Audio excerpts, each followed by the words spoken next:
Welcome back. In the second part, we were discussing Baumol model. और जो हमारे पास इकोनॉमिक ऑर्डर क्वांटिटी मॉडल था इन्वेंट्री के लिए, इन्वेंट्री लेवल्स काफ़ी सिमिलर हैं कैश लेवल्स के हिसाब से।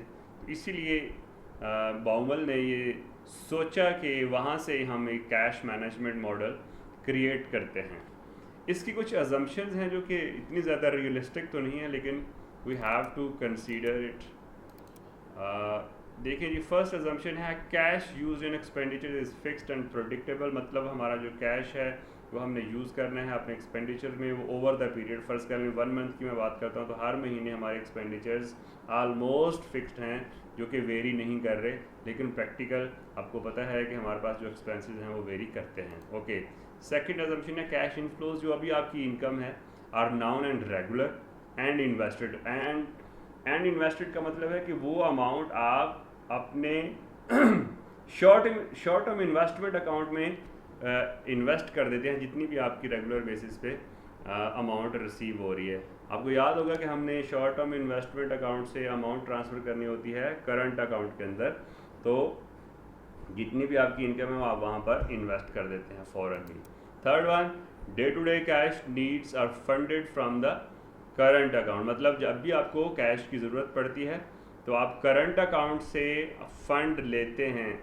पहले आप शॉर्ट टर्म इन्वेस्टमेंट से पैसे जनरेट करके करंट अकाउंट में लेके आते हैं, और करंट अकाउंट से आप डे टू डे नीड्स के लिए पैसे यूज़ करते हैं। ओके, बफर कैश मतलब safety cash is held in short term investment. जितने भी आप अपने सेफ्टी के लिए आपने कैश रखा होता है वो आपने करंट अकाउंट में हेल्ड नहीं किया हुआ, वो आपने शॉर्ट टर्म इन्वेस्टमेंट अकाउंट में हेल्ड किया हुआ है कि जब भी आपको ज़रूरत पड़ेगी आप वहाँ से क्रिएट कर लेंगे।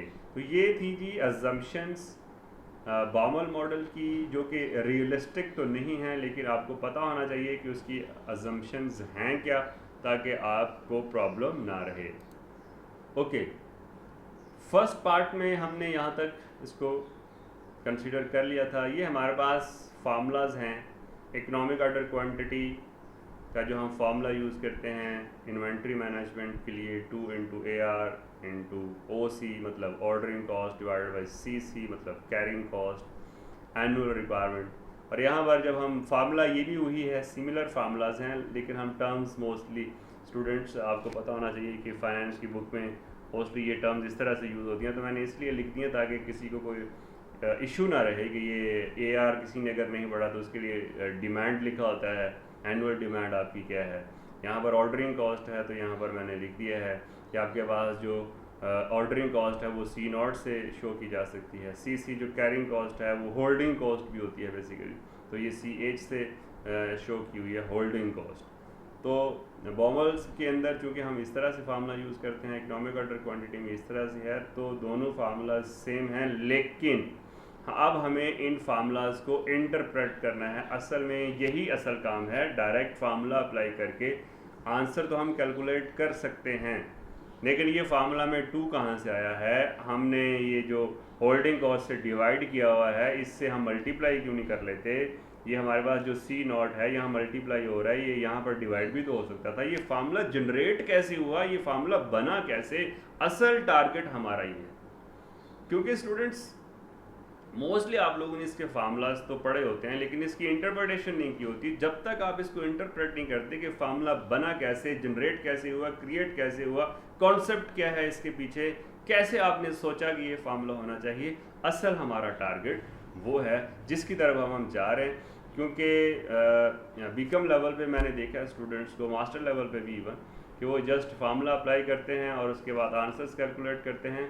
और ये फार्मूला मैं बताता चलूँ कि ये फार्मूला हमें बताता है कि अगर आप इस फार्मूला के मुताबिक जो क्वांटिटी आएगी वो ख़रीदेंगे तो आपको कॉस्ट सबसे एक मिनिमाइज पे करनी पड़ेगी, मिनिमम कॉस्ट होगी।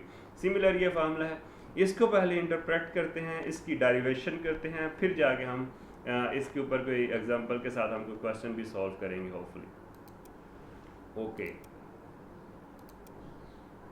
देखिए जी, फार्मूला में सबसे पहले तो हमें ये समझना है कि what does mean by economic order quantity. Economic order quantity means, यहाँ पर मैं हाईलाइट करता चलूँ, economic order quantity means the number of units of materials, वो आप मटेरियल भी ज़ाहिर अगर आप ख़रीद रहे हैं तो उसके नंबर ऑफ यूनिट्स हो सकते हैं, और goods to purchase which cost to the company at lowest level, यानी कंपनी को उसकी जो कॉस्ट है सबसे, इकोनॉमिक का मतलब सस्ता, ऐसा ऑर्डर जिसकी कॉस्ट कंपनी को सबसे कम हो, हमें वो यूनिट्स खरीदने हैं। ओके, क्वांटिटी, यहाँ पर हमारे पास कैश मॉडल में क्वांटिटी का क्या मतलब है? Quantity of cash means the optimum amount of cash to be transferred from investment account to current account which cost to company at lowest. यानी जब हम इन्वेस्टमेंट अकाउंट से करंट अकाउंट की तरफ कैश को मूव करेंगे तो हमें उसकी जो कॉस्ट है वो लोएस्ट पड़नी चाहिए। अच्छा, इनमें दोनों में सिमिलरिटी ये है कि डेफिनेटली यहाँ पर भी जो इकोनॉमिक ऑर्डर क्वांटिटी है जो हम यूनिट्स खरीदते हैं वो मार्केट से ख़रीद के लेके आ रहे हैं कंपनी के अंदर, और यहाँ पर भी वही है कि कैश हमारा मार्केट में पड़ा है, मार्केटेबल सिक्योरिटीज़ में इन्वेस्टेड है, वहाँ से हम कैश उठा के कंपनी के अंदर लेके आ रहे हैं, तो दोनों में सिमिलरिटी है। ये पॉइंट समझना है आपको यहाँ पर कि यहाँ पर हम मार्केट से गुड्स परचेज करके लेके आ रहे हैं, और यहाँ पर हम क्या कर रहे हैं, मार्केटेबल सिक्योरिटीज़ यानी जो मार्केट में ही हमारा कैश पड़ा है, इन्वेस्टेड है, वहाँ से उठा के हम अपने बिजनेस में कैश को लेके आ रहे हैं, वहाँ पर इन्वेंट्री को लेके आ रहे हैं, यहाँ पर कैश को लेके आ रहे हैं। सेकंड इसकी इंटरप्रिटेशन ये है, the amount of funds to inject into the current account, definitely current account में कहाँ से? इन्वेस्टमेंट अकाउंट से। और अगर आपके पास करंट अकाउंट इन्वेस्टमेंट अकाउंट नहीं है, मार्केटेबल सिक्योरिटीज़ में आपने कैश इन्वेस्ट नहीं किया हुआ, तो डेफिनेटली वो कैश आपको क्या करना पड़ेगा? बोरो करना पड़ेगा। तो ये लिखा हुआ है क्यू का एक और मतलब ही है द एक्स्ट्रा बोरोइंग रिक्वायर्ड। अगर कोई अमाउंट आपके पास अवेलेबल नहीं है तो definitely you have to borrow that money, उसकी हमें ज़रूरत पड़ेगी। ओके, तो समझ आ गई students, you got my point कि इन दोनों का क्या मतलब है। हमने अभी जस्ट इकोनॉमिक ऑर्डर क्वांटिटी को डिस्कस किया है कि इसका मतलब क्या है, और इधर कैश का मतलब क्या है, दोनों में सिमिलैरिटी को देखा है। AR, annual requirement, right? AR हमने फार्मूला में यूज़ किया है। Annual requirement, AR means annual requirement of material और गुड्स, जो हमें एनुअली बेसिस पे हमारी ज़रूरत है, हमारी डिमांड है गुड्स और सर्विसेज की, या हमारे पास मटेरियल की, वो हमें पता है, वो नॉन है, ये हमारी अजम्पशन है, तो वो हम यहाँ पर फार्मूला में यूज़ कर रहे हैं। डी डिमांड है जी, D means the demand for cash over the period for day to day transactions. हमारे पास जो भी हमें कैश रिक्वायर्ड है फॉर 1 ईयर टाइम पीरियड के लिए, जो भी टाइम पीरियड हम सेलेक्ट करेंगे उसमें जो हमारे पास कैश की हमारी ज़रूरत है, तो हम फार्मूला में वो डी यूज़ कर रहे हैं। Next one, ordering cost. देखिए जी, ऑर्डरिंग कॉस्ट हमारे पास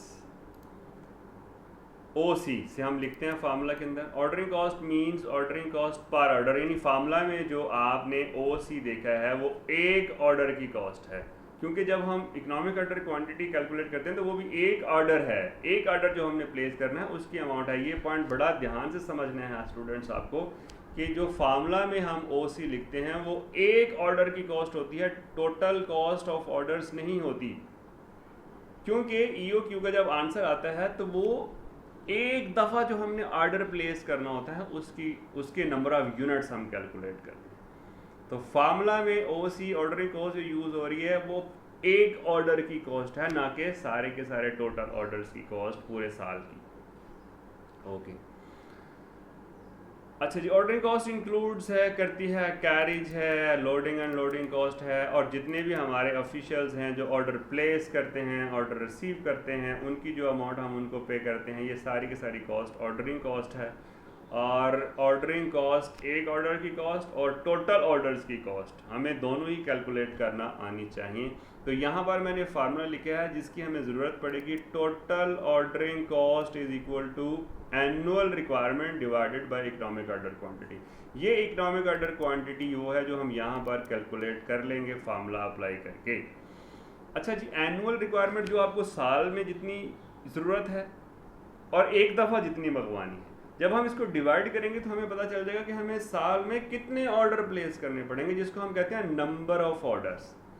जब आपको जब आप एनुअल रिक्वायरमेंट को डिवाइड करेंगे इकोनॉमिक ऑर्डर क्वांटिटी से, you will get the number of orders. जब आप नंबर ऑफ ऑर्डर्स को OC से, ऑर्डरिंग कॉस्ट मतलब पर ऑर्डर से मल्टीप्लाई करेंगे तो आपको पता चल जाएगा कि एक साल में हमारे पास टोटल ऑर्डरिंग कॉस्ट कितनी है।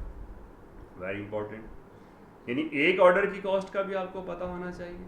और अगर आपको ज़रूरत पड़े कि टोटल ऑर्डरिंग कॉस्ट है तो उसको कैसे कैलकुलेट करना है, उसका ये फार्मूला आपने 100% अपने पास संभाल के रखना है। AR divided by EOQ into OC ordering cost. ये ऑर्डरिंग कॉस्ट जो है ये एक ऑर्डर की कॉस्ट है। यहाँ पर हमें नंबर ऑफ ऑर्डर्स मिल जाएंगे और ये नंबर ऑफ ऑर्डर्स का फार्मूला है। जब भी आपको ज़रूरत पड़े नंबर ऑफ ऑर्डर्स कैलकुलेट करने हैं तो नंबर ऑफ ऑर्डर्स का ये स्पेसिफिक फार्मूला है। दूसरी साइड पर है C0 हम यूज़ कर रहे हैं फार्मूला में। बाउमल मॉडल के अंदर C0 means transaction cost are the cost of making or trade in securities or moving funds in and out of interest bearing deposit account. जब भी हम मार्केटेबल सिक्योरिटी से कैश विदड्रॉ करते हैं तो वहाँ पर एक ट्रांजैक्शन कॉस्ट हमें पे करना पड़ती है। वो ब्रोकर्स की फ़ी हो सकती है, तो वो किसी तरह के भी चार्जेस हो सकते हैं, कमीशन हो सकती है, कैपिटल गेन टैक्स हो सकता है, जो हमें वहाँ पर पे करना है वो हमारी ट्रांजैक्शन कॉस्ट होती है। क्योंकि ये कैश के रिलेटेड है तो कैश के रिलेटेड जब हम मार्केटेबल सिक्योरिटी से अकाउंट से हम पैसा करंट अकाउंट में लेके आ रहे होते हैं, हर दफ़ा हमें एक ट्रांजैक्शन कॉस्ट पे करना पड़ती है। तो जिस तरह से यहाँ पर क्या था कि एक ऑर्डर की कॉस्ट का भी पता है, टोटल ऑर्डरिंग कॉस्ट का भी पता है, यहाँ पर भी हमें एक ट्रांजैक्शन कॉस्ट का भी पता होगा और हमें टोटल ट्रांजैक्शन कॉस्ट कैसे कैलकुलेट करनी है ये उसका फार्मूला लिखा हुआ है। Total transaction cost same formula है, वहाँ पर AR डिवाइडेड बाई EOQ है, यहाँ पर D डिवाइडेड बाई Q है इनटू कॉस्ट पर ट्रांजैक्शन, एक ट्रांजैक्शन की कॉस्ट। तो सिमिलर फार्मूलाज हैं, जस्ट हमने जो टर्म्स यूज़ किए हैं वो थोड़ी डिफरेंट हैं क्योंकि बाउमल जो मॉडल है वो इन्वेंट्री मॉडल से ही जनरेट किया गया है। Hope you understand my points. यहाँ तक क्लियर हो गया जी। ऑर्डरिंग कॉस्ट क्या होती है, AR क्या है, इकोनॉमिक ऑर्डर क्वांटिटी किसे कहते हैं। और अब हम मूव करते हैं नेक्स्ट।